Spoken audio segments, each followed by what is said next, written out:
Peace. This morning, Prophet Noble Drew Ali said that this is a divine and national movement. And I think that's very important because what I've seen and what many have observed is the national side of this movement for about 80 years. You know what I'm saying? And we are now just beginning to explore the divine side of what we call the divine creed. For those who don't understand, the prophet said it was divine and national for a reason. He put divine first for a specific reason, and probably for more than one reason. Number one, divinity or anything divine is coming from or pertaining to our Creator, Allah. That's first and foremost and most important, because that is where all the praise and the worship and the adoration goes to. It's to the author, governor, and creator of the worlds. You understand? Of all worlds. And we also have to understand that no man really knows the name. The true name. Yeah, we say Allah. We say that. You know what I'm saying? Genderless, specific, so on and so forth. But Allah has 99 attributes also. And all of these attributes, even in the Hebraic, all of these attributes are characteristic descriptions of this particular deity, this particular force. You understand what I'm saying? So the divine aspect, to me, takes precedent over the national side. To me, that's why I'm an ill. I'm not a bay. You understand? Because I specifically deal on the divine side. Now, that does not mean that I don't have any information or knowledge on the national side. That is not where I sit. You know what I'm saying? For me, that the paperwork and all of that has no bearing for me, because the prophet, when he demonstrated that nationality is free. You understand? And my process is this: whatever put you in slavery is what's going to get you out of slavery. So we have to pay attention to how that whole concept happened, because what it was is, one of the things is that you stop being yourself. You understand what I mean? And we have to begin to be ourselves all over again. And and that's the real issue. That is the real issue. You are divine by makeup. You understand? We all know. Chapter 1 talks about the elements, the fire, air, water, and earth. That's a high degree in that chapter, because it's teaching you how to command forces and elements and use them at your disposal. But also, it is connecting you to those very things that you have control over. That's why you have control over them, because you are that which you are controlling. So when we talk about the elements, when we talk about that, look at the composition of who you are and what you are. You understand? So let's talk about air. What is air? What you breathe. You understand what I mean? But air, you're composed of air. It's all around you and within you. You see what I mean? Water, your body is 75% water, 3/4 of water. You know what I'm saying? It's contained in the body. Earth, your flesh, when the womb, when the embryo is in the womb and it is being formed and developed, the skin comes from air. It comes from the things that the mother breathes in through the nose. That's a part of building the formation of the skin on those bones. You know what I'm saying? And those muscles and those sinews. You understand?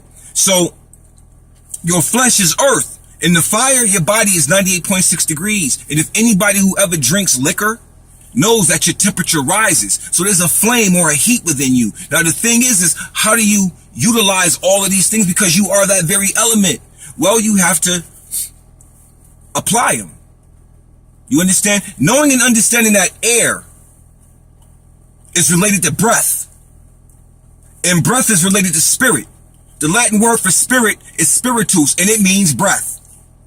So the strength is in the science of your breathing and your breath control. Because see, when you add breath to fire, or when you add air to fire, what does it do? It expands. You understand what I mean? So that's why when we deal specifically, the prophet said, if I could teach you to think, you could save yourself. Well, let's think about this, because the word thought has a couple of different meanings, or pardon me, the word thought is synonymous to the words meditation and contemplation. The prophet wasn't telling you to just think on the conscious level. If you could think, you could save yourselves. He's telling you to go deeper than just conscious surface level thought. He's telling you the science of contemplation and meditation.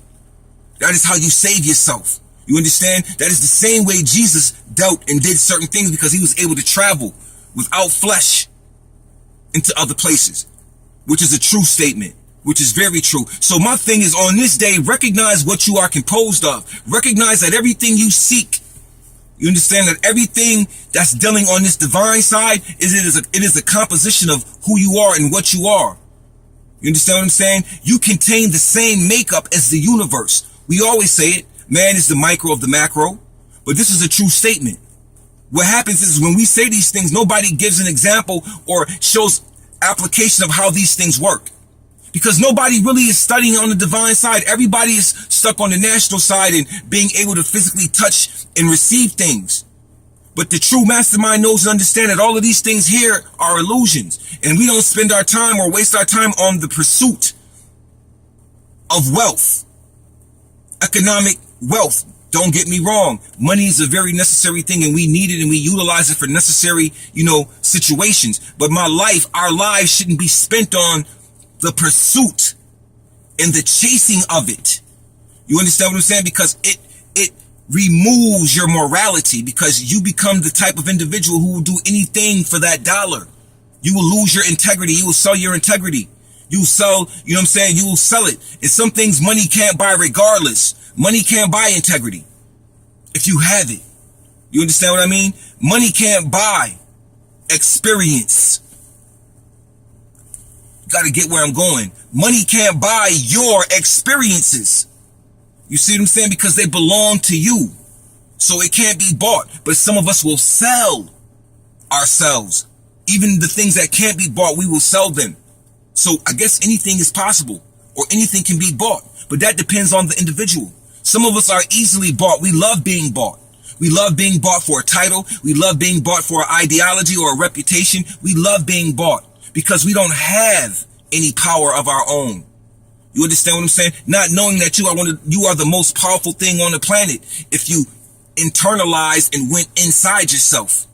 Take a Hajj, man. Take a pilgrimage to your inner Mecca. You understand what I'm saying? Go to your inner Mecca and make worship. You know what I'm saying? Circumambulate the Kaaba 7 times. You understand? Symbolically, the Kaaba is just nothing more than your pineal gland. That's all it is. That black dot, that black cube is a symbol of your pineal gland, and you can circumambulate that. You don't have to go to Mecca, to the physical place, and walk around the black stone. When you are able to circumambulate that on your own internally, that is the true Hajj for us. You see what I'm saying? So when we're dealing on the divine level, it is a whole different animal than the national level. To me, there's more rewards on the divine side than it is on the national side, because it seems to me that the national side just promotes ego and division, and a bunch of people who are smart and want to show their intelligence against each other. Instead of really uplifting people, they're really trying to challenge who's the most intelligent in this particular area. You know what I'm saying? So I've never dealt myself on that side, because I'm not that type of person where I'm going to sit and debate about who's smarter, me or my brothers. You know what I'm saying? Because that's not what I do. So I stay on the divine side where I belong. And I work in connection with the forces and the one source that is the ruler of all the forces. You know what I'm saying? Because the greatest force is man, and he contains all of those other forces that go by many names that are falsely called gods and so on and so forth. But these things are symbolic and symbols of what is happening with the inner workings of man. So on that note, be divine and understand what it is. See, there's application for divinity. So we got to understand it, and we got to become that which we know. It's not enough to just study and read books. You got to become what you know. You have to be it in action, word, deed, thought. You know what I'm saying? Not just sometime when it's conducive for you to look good. It's all the time that you do this. You understand? With that being stated, peace.